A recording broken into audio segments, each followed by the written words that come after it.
Olá, paz e graça, Deus abençoe você, meu irmão, no nome de Jesus, aonde estiver ouvindo essa palavra agora, para abençoar a tua vida e te direcionar de alguma forma. Há um texto que quero compartilhar com você, em 1 Samuel, no capítulo 17, a partir do verso 55. Quando Saul viu que Davi havia avançado para enfrentar o filisteu, perguntou a Abner, o comandante do exército: Abner, quem é o pai daquele rapaz? Abner respondeu: Tão certo como vive a tua alma, ó rei, eu não sei.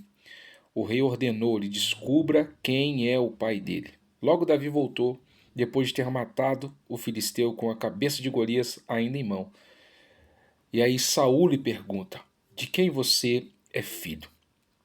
Identidade é um ponto que nós devemos constantemente cuidar e estar atentos. Por quê? Identidade está ligado com origem, está ligado com um nível de capacidade e história. A, a grande verdade é que nós temos três pilares ou três ambientes para estarmos em nossa jornada chamada vida. Você e existem três grupos de pessoas que habitam esses locais: ser, fazer e ter.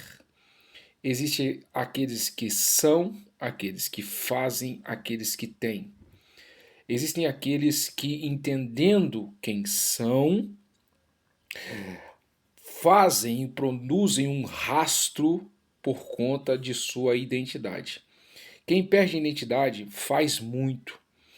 É o tipo de pessoa que se habitua em fazer as coisas e cobrir a falha da identidade com tarefas, entregando para outras pessoas e até para ela mesma. Se o indivíduo não tem esses dois primeiros níveis, ele passa para o terceiro e mais degradante, é aquele de ter. Pastor Anderson Silva usa uma expressão de frase que diz que a ostentação é o extrato da orfandade. Todo órfão gosta de ostentar o que tem, porque ele não aprendeu o que pode fazer, muito menos quem ele é. E o que isso tem a ver com a gente com relação ao texto? Alguns pontos eu quero aqui que você trazer para que você medite, você reflita sobre ele nos cenários que temos vivido nesses tempos, para a tua vida, para a tua jornada, para virar a tua história. O primeiro ponto de uma pergunta como essa, bem contemporânea para nós, seria, né, quando alguém pergunta quem é o pai desse rapaz, de quem ele é filho, descubra de quem ele é filho, você está se buscando um rastro, você está se buscando uma história, um ponto de partida, uma origem. Olha, eu já vi muita coisa nesses mais de 25 anos, conscientes do Evangelho, boa parte deles, a maior parte deles pregando o Evangelho, e eu já vi muita gente fazendo coisas sem serem coisa nenhuma. Eu já vi muita gente apresentando dons, talentos, apresentando coisas para entreter as pessoas, mas lá dentro, lá no convívio, lá na vida diária, nada se constrói, porque gente sem identidade não consegue construir nada. Faz-se muitas coisas. Mas dentro do texto, essa pergunta ela é sobre um rastro, porque ninguém confia em estar do lado de, ainda mais em uma batalha, um exército, como foi o caso de Saul, de uma pessoa que apareceu, simplesmente apareceu, simplesmente ela surgiu. E quando Deus nos chama à tônica isso, no tempo de surgirem novas sementes, mais do que nunca nós devemos voltar a esse ponto de clamarmos para resgate de identidade, fortalecimento de identidade. Por que isso? Porque na questão da adoração, principalmente, alguns já me ouviram dizer que a adoração não é música. A adoração ela não é só o movimento. A adoração não tem nada a ver com o mundo gospel não tem nada a ver com o evangelho. É diferente. A adoração ela não diz respeito ao que se faz, ela está no primeiro pilar ainda, que é o do ser, porque Deus não escuta aquilo que nós fazemos. Deus cheira como cheiro suave e um nível de sacrifício. Você precisa entender isto, que a sua vida em Deus ela não se dá com 2 horas de culto apenas, porque não é o que você faz em público que chama, é o que você faz no secreto. E o secreto aqui é o altar que você planta dentro do seu coração e entende que ali é um lugar de visitação. Então, nesse primeiro nível, para a gente tratar sobre identidade, sobre adoração, que adoração não é se levantar, não é ficar sentado, não é levantar as mãos, não é levantar a voz. Adoração é um estilo de vida. É como você vive que Deus cheira aquilo que você apresenta. É como você decidiu desfrutar e viver a vida que Deus te deu, que então isso vai refletir em ações de louvor. E ação de louvor também não é música, são palavras de reconhecimento e de elogio. A expressão, uma das expressões que nós temos, e um termo técnico usado para adoração, pelo menos no Novo Testamento, é curvar-se. Andar curvado, obedecendo, ser obediente. Então, nesse ponto aqui de resgate de identidade, para você entender, semente, qual é o seu nível de florescimento, eu digo isso para você. Não é o que se faz, é quem você é. A adoração não é o quanto você está entoando a canção, isso é só o serviço. A adoração fala de quem você é, do seu rastro. Não adianta passar o dia em um nível de maldição de boca e à noite ou em um momento de reunião de congregação, se está então vestindo como se fosse um personagem. Não vai passar isso diante de Deus. Nós, por muito tempo, colocamos isso como uma tônica de um protocolo de nosso ministério, que é justamente a busca da identidade. Muitas pessoas precisam fazer isso, curar-se interiormente, e não vou discutir com nenhum teólogo de internet, porque se você não revisitar todos os entulhos que estão sobre você, você não vai descobrir quem você é. E vai continuar na superficialidade de fazer as coisas querendo que todo mundo aceite o que você faz.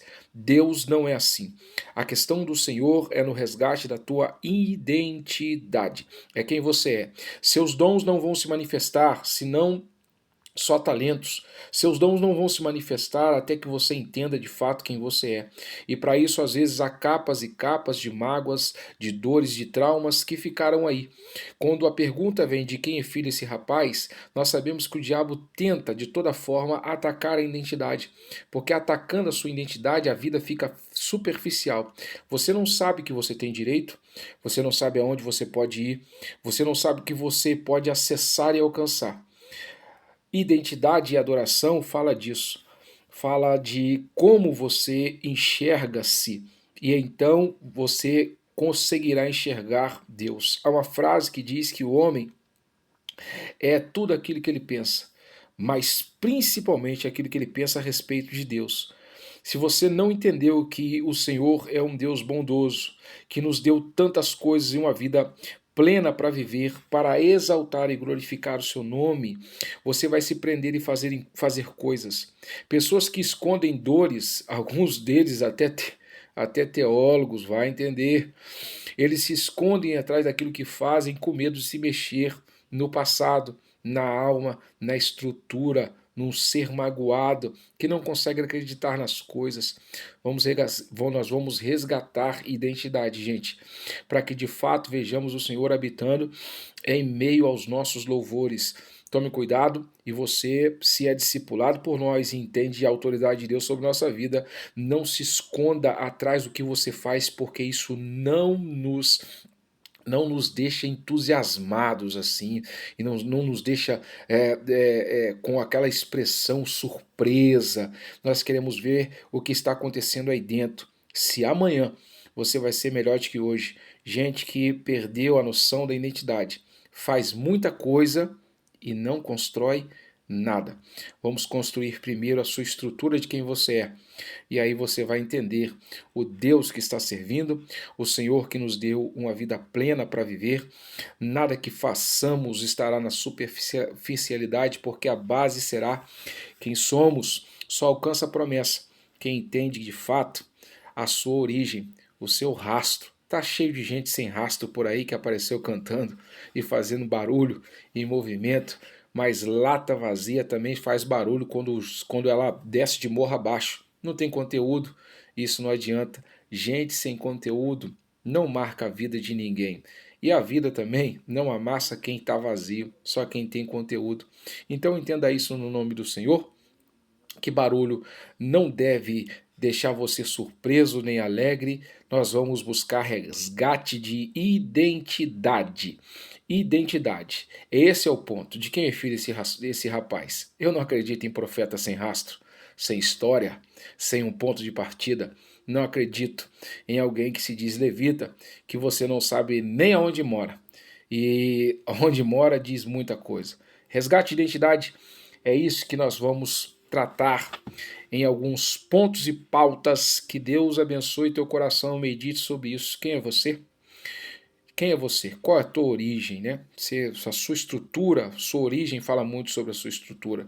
Mas não se preocupe se hoje a sua origem é um lugar de dor e de sofrimento. O teu destino é a abundância, a prosperidade, a vida plena em Deus, para que as pessoas olhem para você e antes de você abrir a sua boca, o nome do Deus que você serve será então celebrado e honrado através da sua vida. Te abençoo, prospere, avance, viva a vida de Deus manifesta em muitos detalhes a nosso derredor.